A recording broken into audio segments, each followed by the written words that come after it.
بسم الله الرحمن الرحیم هست کلید در گنج حکیم. سلام. بزرگی گفته دنیای هر کس به اندازه وسعت فکرش هست، یعنی خردی، کلانی و یا کوچکی دنیای شما نشأت میگیره از اطلاعات آگاهی در کل دانش و بینش شما. این دانش و بینش و آگاهی از کجا سرچشمه میگیره؟ در جریان تبادل اطلاعات، مفکوره و دانسته ها در شرایط مختلف. یکی از اون شرایط همینجا است. برنامه جذاب، دیدنی و جالبه کی میخواهد میلیونر شود. ما به اتفاق سایر همکاران ما تمامی تلاش ما به همین هست که در اندازه خودمان و در وسع توان ما بتونیم تا اندازه معلومات و آگاهی شما را بالا ببریم.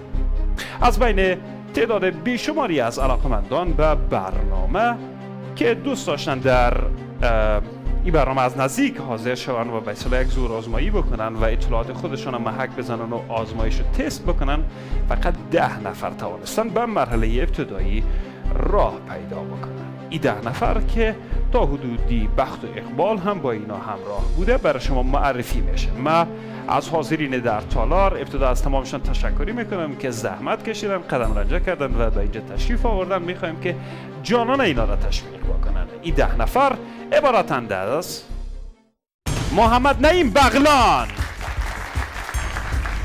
صبادین بدخشان، محمد سمیع کابل، عبدالمالک پروان، عبدالله پروان، محمد نصیر کابل، عبدالحکیم کابل، حامد سروش کابل، عبدالودود کابل و محمد واصل از ننگرهار.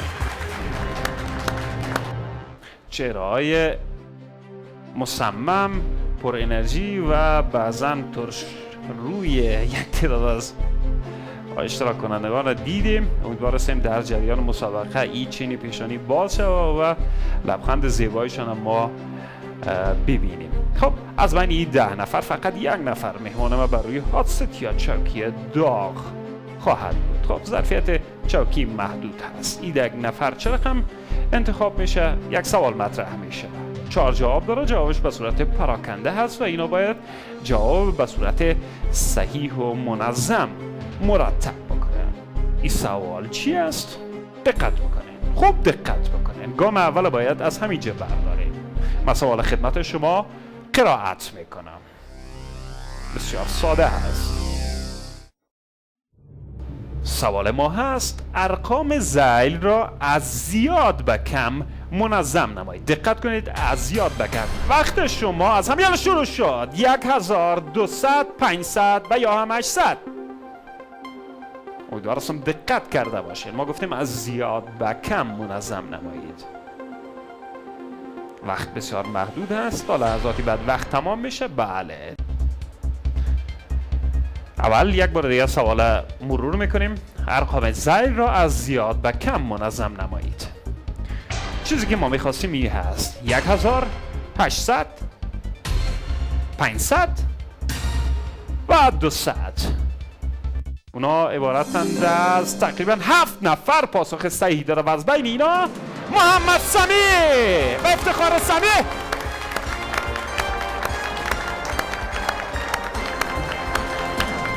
اگه آماده باشی میریم به سراغ برنامه. ما آماده هستیم ان شاء الله. دست چرا میلرزه؟ نمیلرزه. یا دست ما میلرزه؟ نه خود میلرزه. خب صحیح مشخص میشه در اینجا که دست ما میلرزه یا دست سمیع. مقصد دل شما نلرزه. میریم به سراغ جریان برنامه. سمیع؟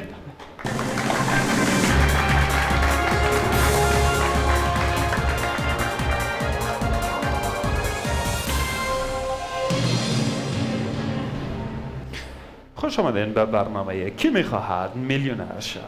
مهمان ما بر روی هاتست یا چوکی داغ محمد سمیع از کابل هست. جوان محجوب و در سال 1370 متولد شده و در حال حاضر محصل سال دوم فاکولته طب یا پانتون طبی کابل هست و دوست داره در آینده دکتر شود، دکتر متعهد و خوب و متخصصی شود و گفته خودش ضروریات زندگی ایجاب میکنه تا حدودی به فکر پول و پیسه باشه ولی زیاد آدم مادیگران نیست و او رقم که خودش گفته حالا هرچند که اول کار است میگه که در آینده انشالله اگر دکتر شد دکتر خوبی شد میخواه فیس نگیره از مریضاش. مچون شاید من اگه ببین از کلی که بیشتر از من فیس بگیرم.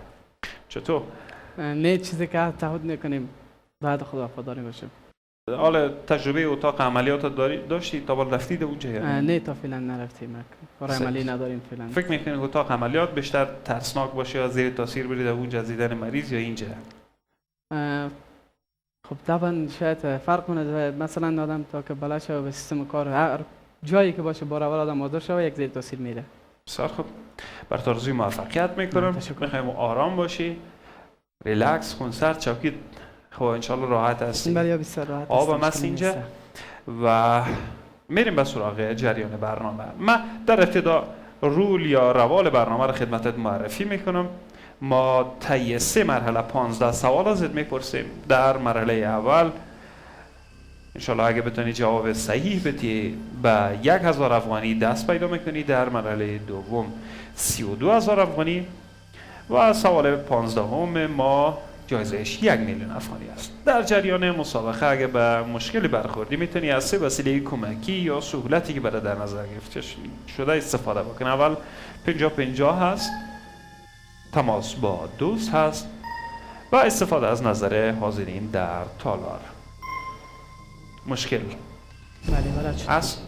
نه خیلی مشکلی نیست. احتیاج به توضیح وجود نداره؟ نه خیلی بلد هستیم. بسیار خوب. با روال برنامه آشنا هست. پس میریم به سراغ اولین سوال برنامه که جایزش 100 افغانی است. سوال 100 افغانی ما هست: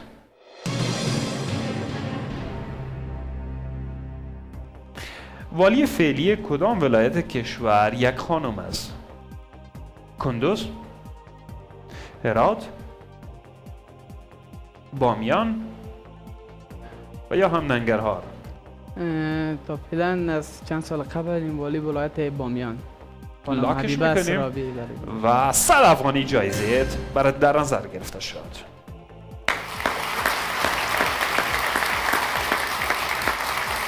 حاضرین در تالار فعلا 100 رو برای جایزه گرفتم. رقمش کم است ولی دلیل نمیشه که شما تشویق نکنین. قطره قطره جمع میشه. دل بتن به محمد سمی. خب سمی، برای جایزه 200 افغانی باید به این سوال پاسخ درست بدی. حضرت محمد صلی الله علیه و آله و سلم در سن چند سالگی ازدواج نمودند؟ اجازه بدین من براتون قرائت بکنم. 1 40 سالگی، 2 45 سالگی، 3 30 سالگی و یا هم 25 سالگی. جواب چهارم 25 سالگی حضرت محمد صلی الله علیه و آله ازدواج کرد. در 25 سالگی و جوابش صحیح است. جواب این پرسش ما را اگه بتی با 300 افغانی دست پیدا میکنی. سوالی که هست: مترادف کلمه ژرف چیست؟ 1 عمیق، 2 کوتاه، 3 دراز و یا هم نگاه. جواب اول عمیق درست است. لاکش میکنیم و اول کاملا صحیح است. سوال 4 ما هست سمی. شهر انقره پایتخت کدام کشور است؟ 1 ترکیه، 2 فرانسه، 3 آلمان، 4 تاجیکستان. جواب اول ترکیه. ترکیه را قفل میکنیم. 1 سوال بیشتر نمانده به خاطر که به پایان مرحله اول برسیم. آیا سمی در همین مرحله ابتدایی از گردونه رقابت ها حذف خواهد شد یا نه؟ اینو بعد از یک وقفه میبینیم.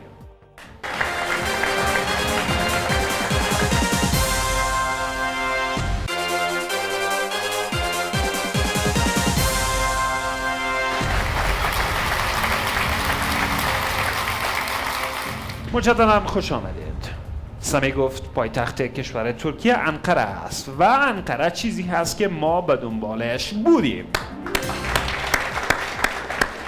رسیدیم به جایزه 500 افغانی. آخرین پادشاه افغانستان کی بود؟ دقت کن. داوود خان، محمد ظاهر شاه، امان الله خان و یا هم محمد نادر شاه؟ جواب دوم محمد ظاهر شاه. محمد ظاهر شاه جوابش صحیح است.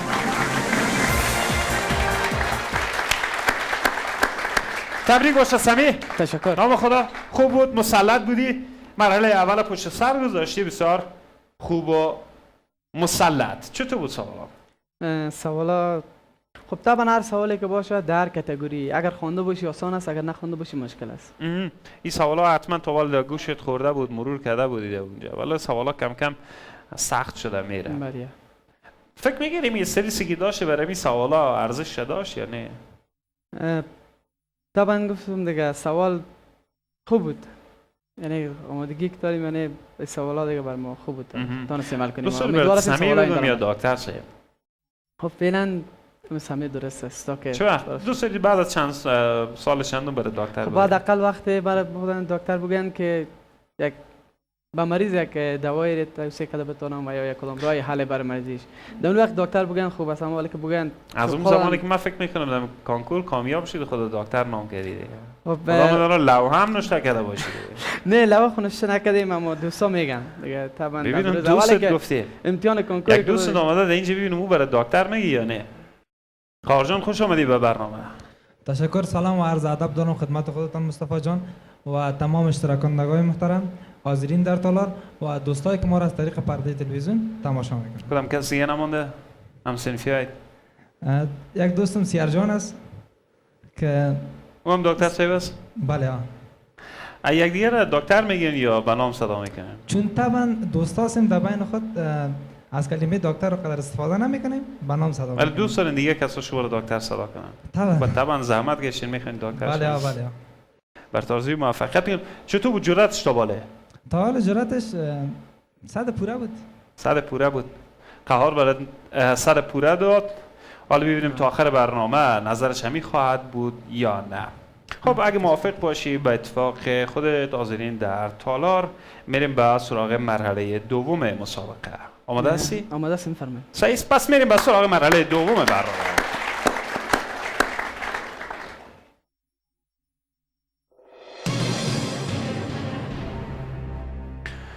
سوال ششم ما هست: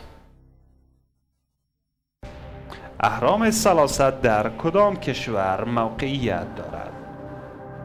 1 روم، 2 مصر، 3 ترکیه، 4 عراق. جواب دوم مصر. با اهرام ثلاثه خب آشنا هستی؟ بله، چون در زمان سابق همه قوم فرعون که بود در مصر زندگی میکنن و وقتی که فوت میکنن به او یک خانه میساختن، مثلا که می بعد زنده شو و در موج زندگی کنه. به مصر فرعون خب لقب پادشاهان مصر بود، یعنی مثلا میگفتن فرعون اول، فرعون دوم یا فرعون سوم یا به هر ترتیب که اضافه میشد و اونا پادشاه یک امپراتوری بودن، منحصر به یک نقطه خاص نمیشدن. آرامگاه ها یا مقبره های اونا که به گفته خودت از اونا به عنوان اهرام یا همون هرم یاد میشه در جاهای مختلفی ممکن است باشه. نه فعلا اهرام ثلاثه در مصر است. اهرام ثلاثه از وسایل کمکی خودت نه خیلی نه، جواب مطمئن هستم. مطمئن هستی؟ بله. لاکش بکنیم؟ لاکش بکنیم. صحیح. سمی میخواه که گزینه دوم لاک بکنه. ما از کامپیوتر میخوایم که گزینه دوم لاک بکنه. سمی مصمم است که گزینه دوم جواب مورد نظر ما هست. آیا این پاسخ صحیح است یا نه؟ مجبور هستیم که یک وقفه رو بگیریم، بعدش براتون میگم.